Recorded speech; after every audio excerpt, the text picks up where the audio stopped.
As presidential hopefuls hit the campaign trail, the fate of voting rights for 40,000 people rests on the desk of Maryland Governor Larry Hogan. Tonight in the Denise Sawyer report, she finds out why some may never see the inside of a voting booth.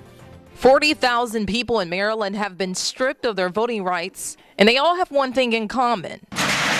They're ex-cons. And according to state legislation, folks in prison, on parole, or on probation cannot vote. But ex-offenders say it's time for a change, and they're asking for their rights back. I mean, I just don't think it's fair. I don't know why we're going out of our way to give felons who've committed crimes rights back before they've fully paid their debt to society. Wacomico County State's Attorney Matt Masciarello believes Maryland is sending the wrong message by restoring those voting rights prematurely. Senate Bill 863. But as Governor Larry Hogan signs dozens of bills into law this week, don't fret Maryland. Some legislation, including this very issue, are hanging in the balance. Although Hogan is keeping a tight lip on where he stands, he's been vocal about approving a separate law that would allow some convicts to have their records expunged.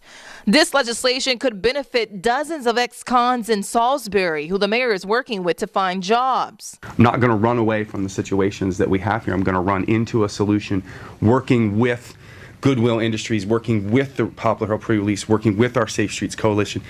As for the voting rights bill, this website, set up to fight against a controversial law, has funneled more than 2,000 emails to Hogan, urging him to veto the law. On the other side of the argument, advocacy groups believe if ex-offenders are safe enough to live in society, then they should be able to fully participate in it. Sources close to Hogan say he might sign more bills on May 21st, but did not hint on which bills they might be. Keep in mind, if Hogan does not sign or veto the bills by May 30th, it will automatically become laws. Until then, 40,000 people will not see the inside of a voting booth in Maryland.